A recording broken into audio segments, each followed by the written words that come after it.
My own mother looked me in the eye and said if I didn't hand over $40,000 for my brother's tuition, I was no longer welcome at Thanksgiving. I said no. 3 years later, my brother stood in front of a university disciplinary board, sweating through his blazer, because his final capstone project had my name buried inside the document properties. My name. On the business plan, he tried to pass off as his own genius idea.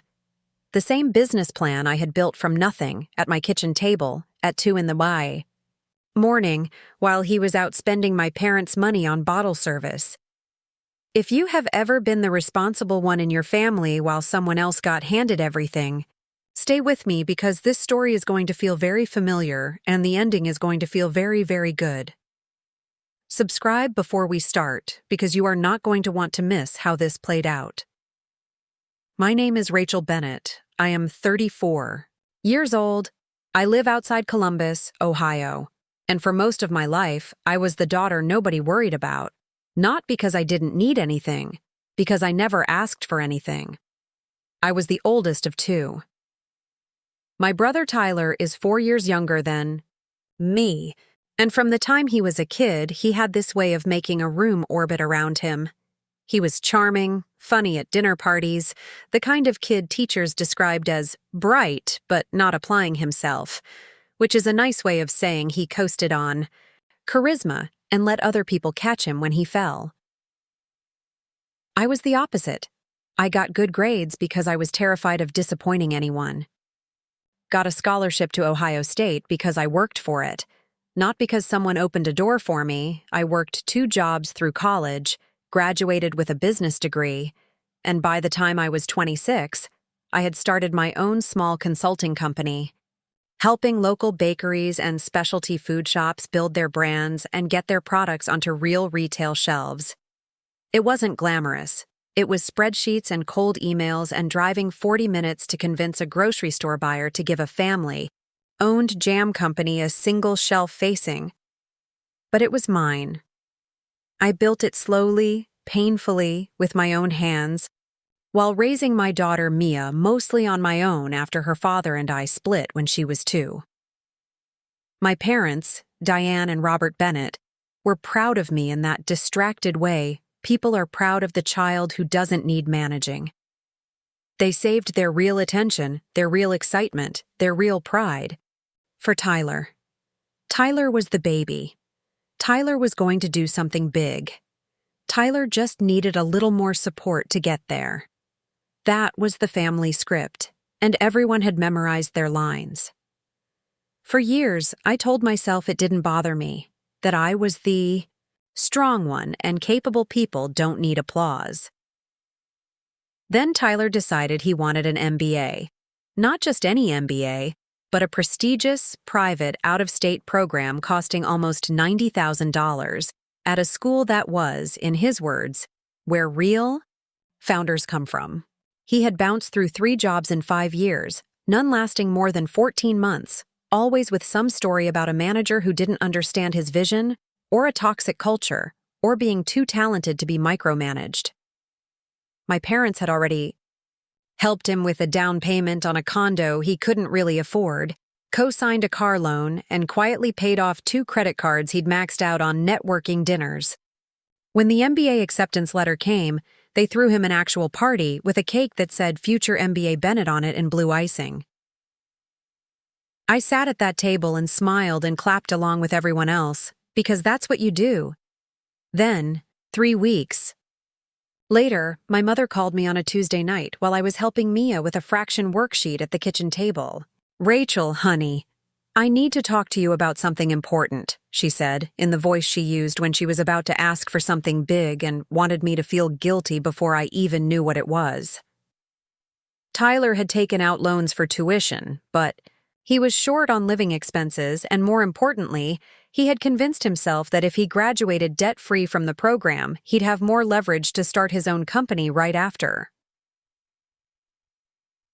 So my parents wanted me to cover part of it. $40,000. "You're doing so well, sweetheart," my mother said. "You have savings. Tyler needs this. Family helps family." I sat there holding the phone, watching my daughter erase a wrong answer for the third time, and I felt something in me go very still and very cold. $40,000 was not pocket change to me. It was 3 years of careful saving. It was Mia's future college fund starting to build. It was the emergency cushion I had built so that if a client ever ghosted me or a contract fell through, my daughter would never feel it. It was money I had earned by working myself half to death while Tyler was out living like the world owed him a soft landing. I told my mother I couldn't do it, I explained, calmly, that I had my own daughter to think about, that this money represented years of sacrifice, and that Tyler was a grown man who could take out additional loans like everyone else who chooses an expensive private program. The silence on the other end of the phone was the kind that tells you a decision has already been made somewhere far above your pay grade. I see, my mother said. I'll let your father know. 2 days later, I got a text in the family group chat, the one we used, for birthdays and holiday planning. My father had written, "Some people in this family only think about themselves. Very disappointing." He didn't say my name. He didn't have to. Everyone in that chat knew exactly who he meant. That was the beginning of what I can only describe as a slow, deliberate campaign to make me feel like the villain in my own family story. It started small. I wasn't looped in on plans for my father's 60th birthday dinner until the week of, almost like an afterthought. My mother started referring to Tyler's financial stress in every conversation we had, sighing about how hard things were for him, how proud she was that he was chasing something bigger than himself, a phrase that made my jaw tighten every single time. At a family barbecue that summer, my aunt pulled me aside and said gently, the way people say cruel things gently, "You know, it wouldn't kill you to help your brother. You always land on your feet, Rachel. Not everyone is built like you." As if my stability was a birth defect instead of 10 years of unpaid overtime and skipped vacations and saying no to things I wanted, so Mia could have what she needed. Tyler, for his part, never once thanked me for anything, because in his mind, there was nothing to thank me for. He started making little comments at family gatherings, calling me the accountant, joking that I probably had my life savings in a spreadsheet labeled "Rachel's feelings do not touch." Everyone laughed. I laughed too, because what else do you do when the joke is on you and you're outnumbered? The lowest moment came at Thanksgiving that year.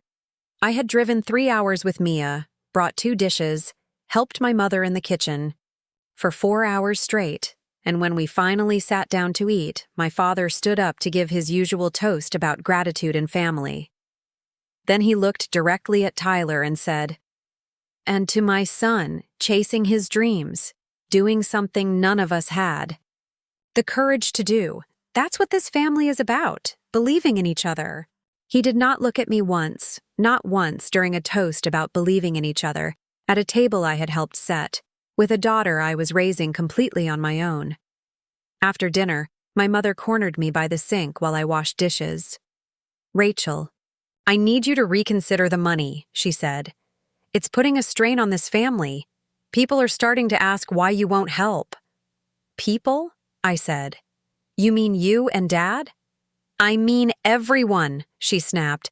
"Everyone can see you're choosing yourself over your brother." I stood there with soap up to my wrists, my daughter in the next room watching cartoons with her cousins, thinking about how, when you spend your whole life being the reliable one, people stop seeing you as a person with limits and start seeing you as a resource. "If I don't give Tyler the money," I said quietly, "am I not welcome here anymore?" My mother didn't answer right away, and that silence told me everything. "Don't be dramatic," she finally said. "Just think about your priorities." I dried my hands, told Mia to grab her coat, and we left before dessert. In the car, my 7-year-old daughter asked me why Grandma looked mad, and I had to swallow something enormous in my throat and tell her that sometimes grown-ups get upset over money, and it isn't her fault, and it isn't mine either. That drive home was the quietest, most painful 3 hours of my life. For a while after that, I genuinely considered giving in. Not because I suddenly agreed with them, but because the exhaustion of being treated like a disappointment in my own family was heavier than I expected. I lay awake more than one night doing the math, wondering if $40,000 was a price worth paying just to stop being the villain at every holiday. Then I would look at Mia's face, asleep down the hall, and remember exactly why that fund existed in the first place. It wasn't selfishness. It was protection, the difference between her having options someday and her having to hustle the way I did, alone, with no safety net. I didn't give them the money, but I also didn't fight anymore. I stopped explaining myself in the group chat, stopped showing up to every single gathering. I sent gifts on birthdays, answered calls when they came, but I quietly, deliberately, started protecting my own peace. My parents interpreted that as me punishing them. In reality, I was just tired of bleeding for people who wouldn't even acknowledge the wound. Tyler started his MBA program that fall, funded through a combination of loans and my parents dipping further into their retirement savings than they ever admitted to me directly. I told myself I was done thinking about it, and I threw myself into my work instead. And here is the part of the story where you need to understand something important about what I actually did for a living, because it matters enormously for what happens later. Over the 2 years before all of this, I had been quietly developing something bigger than client consulting. I had built out a full business framework, a real, detailed, structured brand strategy model, specifically for small food and beverage startups trying to break into retail. Called it the Shelf Bridge Method. It included a step-by-step approach to positioning, pricing, packaging psychology, buyer relationship building, and a financial model for scaling from farmers markets to regional grocery chains without collapsing under their own supply costs. I had tested it with 6 real clients, and 4 of them had gone from 0 retail placement to being stocked in. Over 30 stores within 18 months. I had written the entire thing out as a formal business plan and strategy document, over 80 pages, complete with financial projections, market research, and case studies from my own client work, all under my company name, Bennett Brand Collective. It lived in a shared Google Drive folder I used for my own reference and for select clients who signed contracts with me. I had shown a simplified version of it to my family exactly once, about a year before the Thanksgiving. Blow up because my mother had asked what I actually did for work in that tone that suggested she didn't quite believe consulting was a real job. I had pulled it up on my laptop to show her, proud for once, wanting her to understand what I had built. Tyler had been sitting right next to her, and he scrolled through it for a solid 10 minutes, asking sharp, specific questions, more interested than I had ever seen him in anything I did. I remember feeling hopeful, like maybe my little brother finally saw me as someone worth being curious about. I had no idea what that curiosity would turn into. 2 years passed.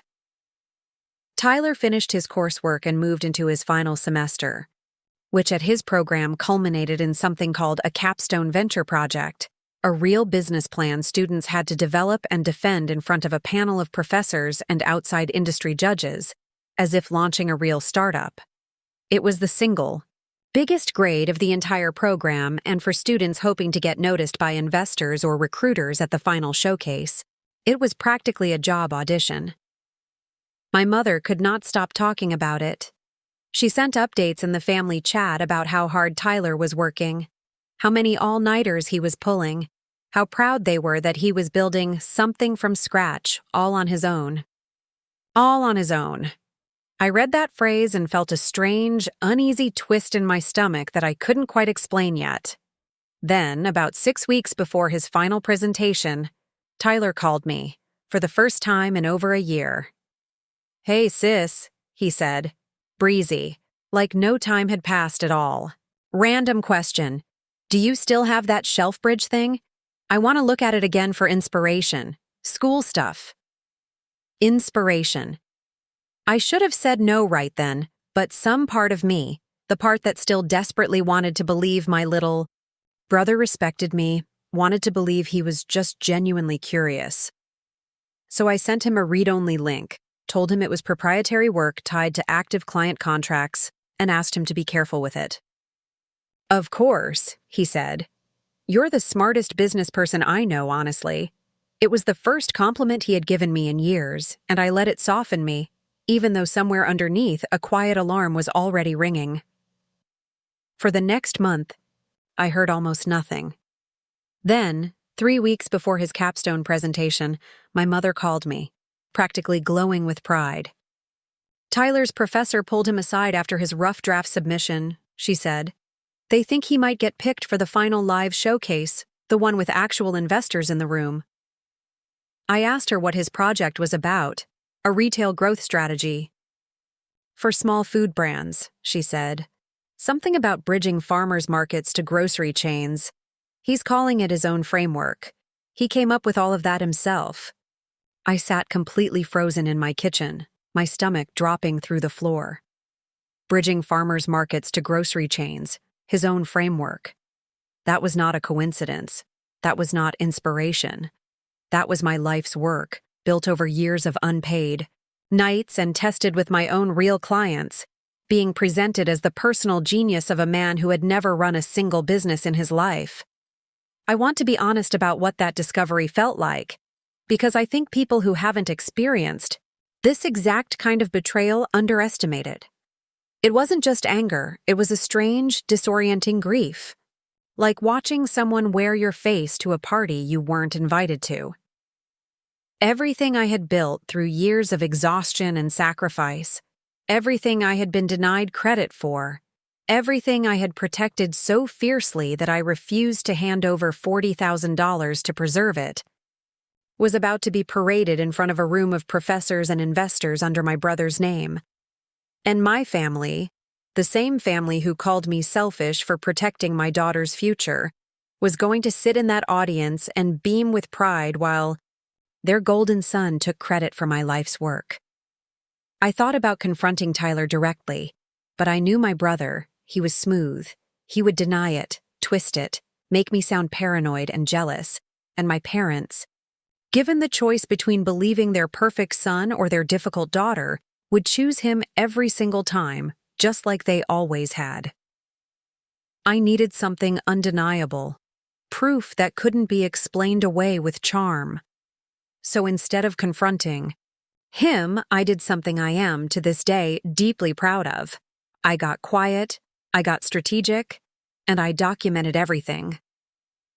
I pulled the original creation date and full edit history on the Shelf Bridge Method document, which, because I use professional cloud tools for client work, tracked every single change, every editor, every timestamp, going back 2 full years, long before Tyler had ever asked to see it. I pulled the read-only link I had sent him with the timestamp of exactly when he accessed it, and the fact that within that same week, his own draft files contained language, structure, and even specific case study numbers lifted almost word for word from my original document. I contacted an intellectual property attorney, not to sue my own brother, not yet, but to understand exactly what my rights were and how strong my documentation actually was. She confirmed what I already suspected. This wasn't inspiration. This was, functionally, academic and potential commercial plagiarism using a real, proprietary business framework that belonged to a real company, mine, without permission or attribution. Then I did the one thing that would matter most. I quietly, calmly, reached out directly to the university's academic office, not with accusations, but with documentation. I explained, professionally and without emotion, that I was the founder of Bennett Brand Collective, that I had developed the Shelf Bridge Method as proprietary intellectual property over multiple years, that I had shared a limited read-only reference copy with my brother, a student in their program, and that I had strong reason to believe substantial portions of his capstone project used my original work without permission or credit. I attached my original document, dated and time-stamped years earlier, the access logs showing exactly when he opened my file, and a side-by-side comparison I had built myself, highlighting language, financial structures, and case study data that matched far too closely to be coincidence. I hit send on that email at 11:15 at night, my hands actually shaking, and then I sat in my dark kitchen for a long time, wondering if I had just done something I couldn't take back. I didn't hear anything for 8 days. 8 days of going through the motions, dropping Mia at school, running client calls, all while my stomach stayed in a permanent knot. Then, on a Thursday afternoon, my phone rang from a number with a local area code from the university's city. It was the program's academic integrity office, calling to confirm they had reviewed the materials I sent, cross-referenced them with Tyler's submitted capstone draft, and were formally opening an academic integrity investigation. They confirmed my ownership of the original document and thanked me for providing what they called unusually thorough and well-organized documentation. 2 days after that, Tyler was called into a meeting with his capstone advisor and the head of the academic integrity office. I did not find out what happened in that meeting from Tyler. I found out from my mother, who called me screaming into the phone. "What did you do?" she shouted. "Tyler's project has been pulled from the showcase. They're saying he plagiarized. They're saying he could be expelled 2 weeks before graduation. Do you have any idea what you've done?" "To your brother?" I let her finish without flinching, then said calmly, "Mom, I didn't do anything to Tyler. Tyler took my work, my real proprietary business framework, the same work you all treated like it wasn't a real job, and presented it to a room of professors as his own idea. I have 2 years of documentation proving I built it long before he ever asked to see it. I didn't sabotage him. I told the truth." "You could have just talked to him," she snapped. "You could have handled this privately as a family." "Like you handled it privately when you told me I wasn't welcome at Thanksgiving unless I gave Tyler $40,000, I asked. "Like, Dad handled it privately when he toasted his brave son and didn't look at me once?" Silence. "This family only handles things privately," I said, "when it's convenient for Tyler. The second it's inconvenient, suddenly I'm the problem for having boundaries." My mother hung up on me. It was the first time in my life I had said something like that out loud to her without softening it or shrinking myself to keep the peace. It felt terrifying. It also felt like breathing for the first time in years. The academic integrity investigation moved faster than any of us expected, because the evidence, frankly, was not close. Tyler's professor, once alerted, went back through his rough drafts and found that entire sections, the retail bridging framework, the pricing psychology model, even 2 of the actual case study numbers from real small businesses I had worked with, appeared almost identically in his submission, with only surface-level rewording. Worse for Tyler, the metadata on the document he submitted still contained fragments of the original file's history, including, buried in the document properties under author from an earlier saved version he apparently forgot to fully scrub, my own name.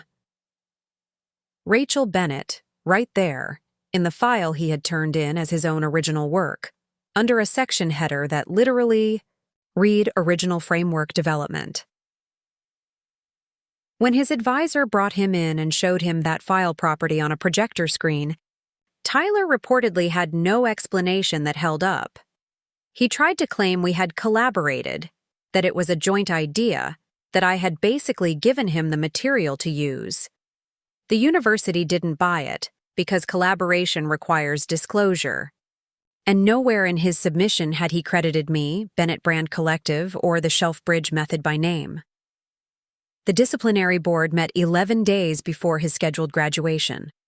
He was found responsible for academic dishonesty. His capstone grade was voided, and he did not meet the requirements to graduate that semester. He was placed on formal academic probation and required to complete an entirely new original capstone project the following term, delaying his graduation by nearly a full year. The private showcase invitation, the one with real investors in the room, the one my mother had bragged about in the family chat, was rescinded entirely. I want to pause here and tell you what the days around that decision looked like inside my family, because it was not the vindication scene you might be imagining. There was no dramatic apology, just an eerie kind of silence. My mother did not call me. My father sent one single text message, 4 words long. "You've torn this family apart." Not, "My son stole from his sister." Not, "We're sorry we treated you like an ATM for years while ignoring everything you built," as if I had swung the wrecking ball, instead of simply refusing to let someone else's dishonesty go undocumented. Tyler, for his part, did eventually call me about a week after the ruling, furious and defensive, insisting I had ruined his life over a business plan, that I was being vindictive for something as small as an idea. "It's not just an idea, Tyler," I told him, my voice steadier than I expected. "It's 2 years of my life, client contracts, a real company. You didn't borrow inspiration, you took an entire proprietary framework, word for word in places, and passed it off as your own genius in front of professors and investors. And you didn't even mention my name."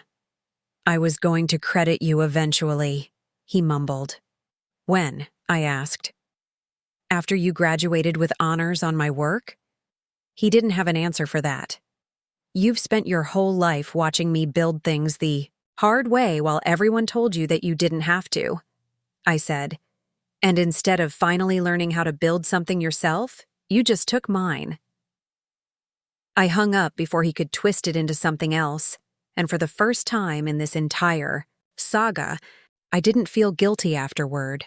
I felt clear. Here is the part of this story that I think about the most.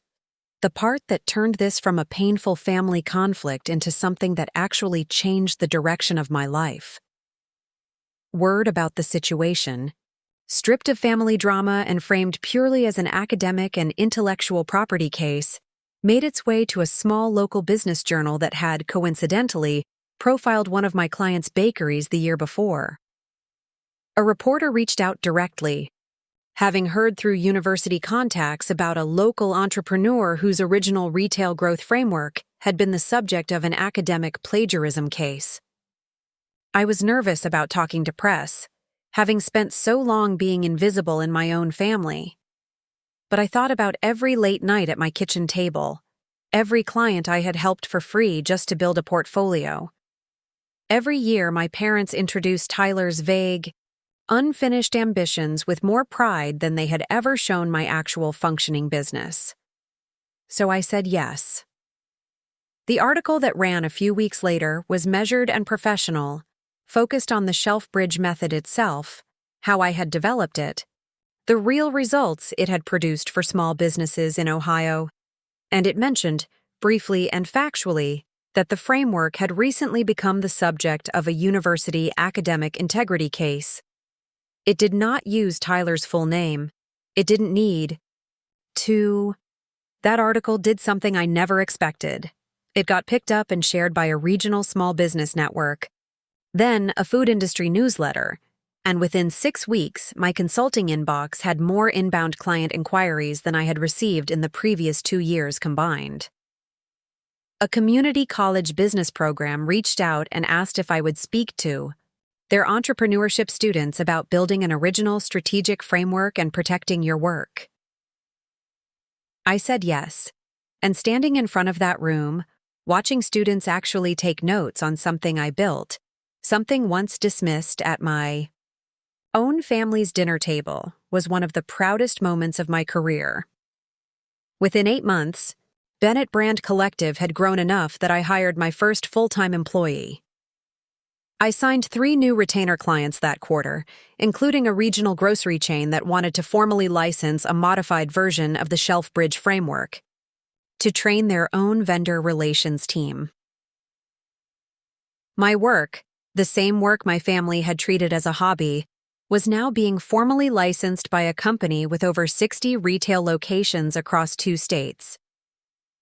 I would love to tell you my parents had some dramatic, tearful realization and everything healed instantly, but real life doesn't work that way. And part of what makes this story worth telling is that the ending isn't a fairy tale. My mother reached out about 4 months after the article ran, not to apologize directly at first, but to ask, almost casually, whether I would be willing to let bygones be bygones for Mia's sake. I told her I was willing to have a relationship, but it had to look different going forward. No more comments about my choices with my own money, no more comparing my stability to some flaw in my personality, no more pretending Tyler's failures were somehow my responsibility to fix. It took a long, uncomfortable conversation, but for the first time in my life, my mother actually listened without immediately defending herself or Tyler.